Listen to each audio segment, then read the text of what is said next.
샬롬.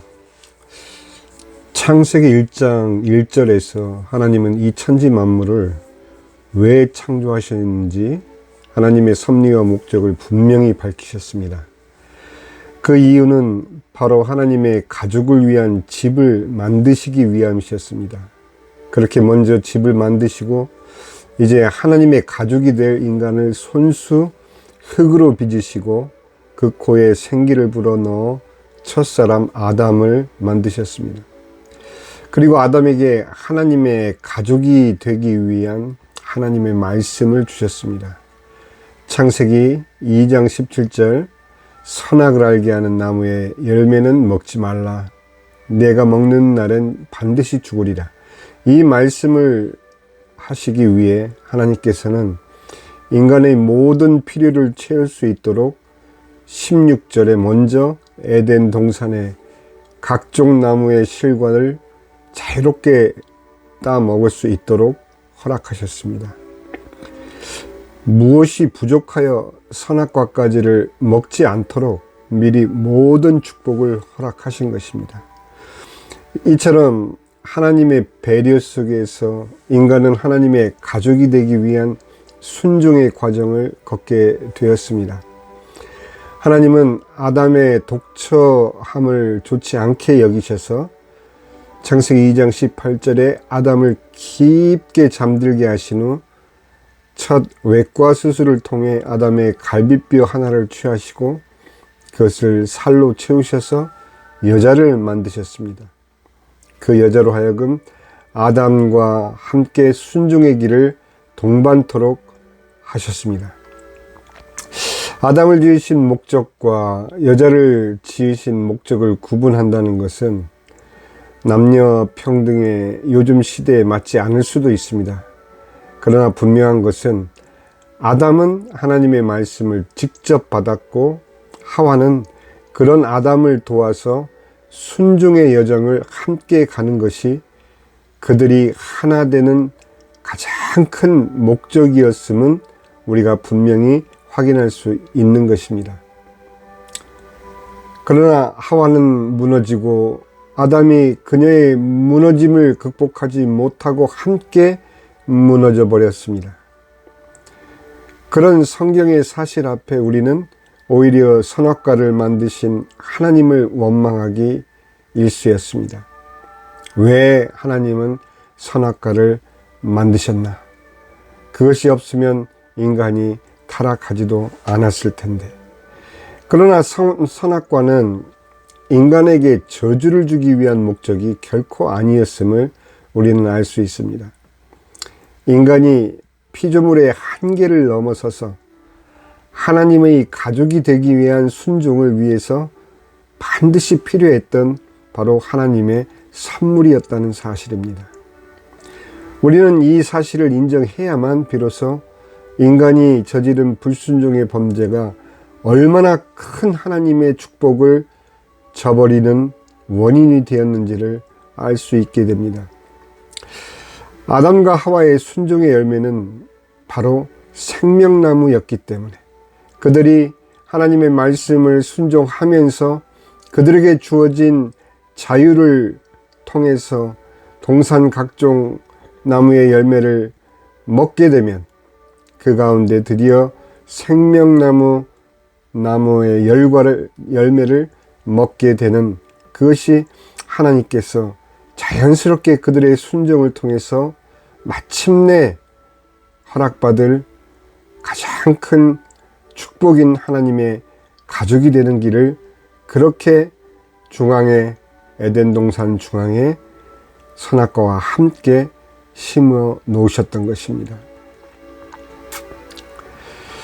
아담과 하와의 순종의 열매가 바로 생명나무 열매라는 사실을 여러분들이 알고 그것을 이해하면 선악과라는 것은 마치 오늘날 도로에 중앙선이 있어서 안전을 지키듯이 그 선을 넘지 않기로 서로 약속하고 그 약속을 지키고 계속 따라가면 도착지에 안전하게 도착하는 것과 같은 원리인 것이죠.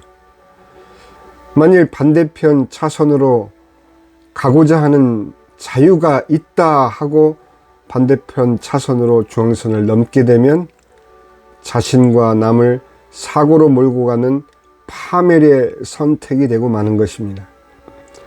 이러한 중앙선의 이유와 같은 것이 바로 선악과라고 생각하시면 이해가 되실 것입니다.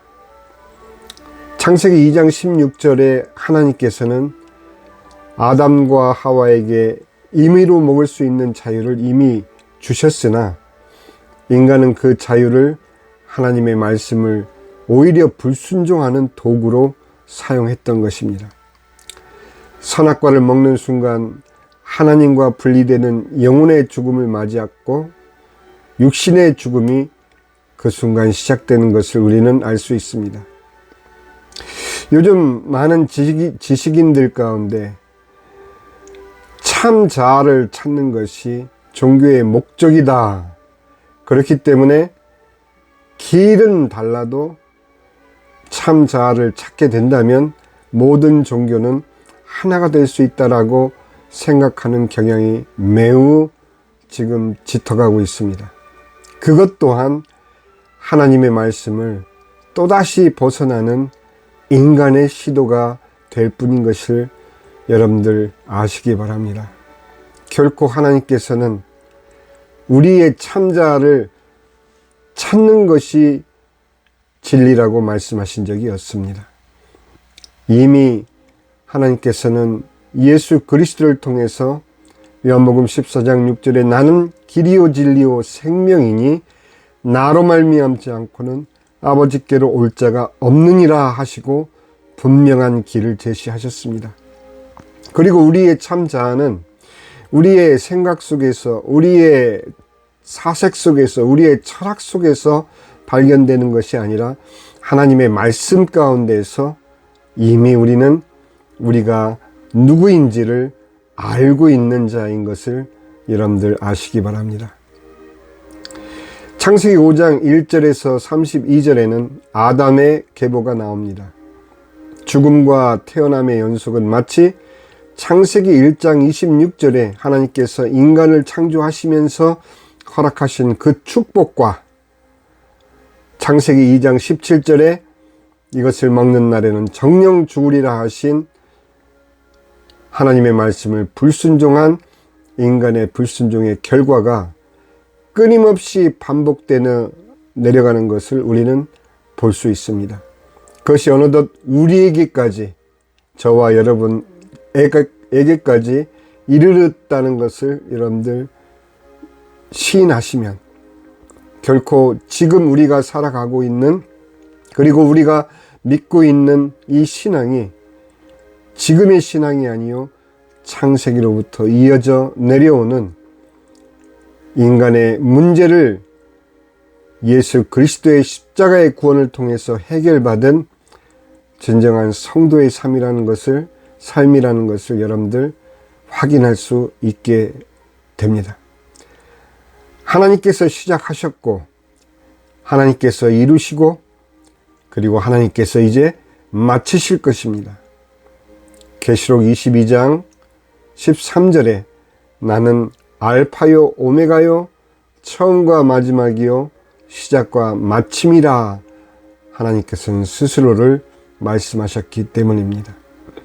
여러분들 오늘 선악과의 이유와 목적을 다시 한번 돌아보시고 그것이 까마득한 창세의 일이 아닌 바로 오늘날 나에게까지 연결되어 있는 바로 영적인 문제라는 것을 여러분들 확인하시고 다시 한번 예수 그리스도를 믿는 믿음으로 오늘 하루를 승리하시기를 주님의 이름으로 축원합니다.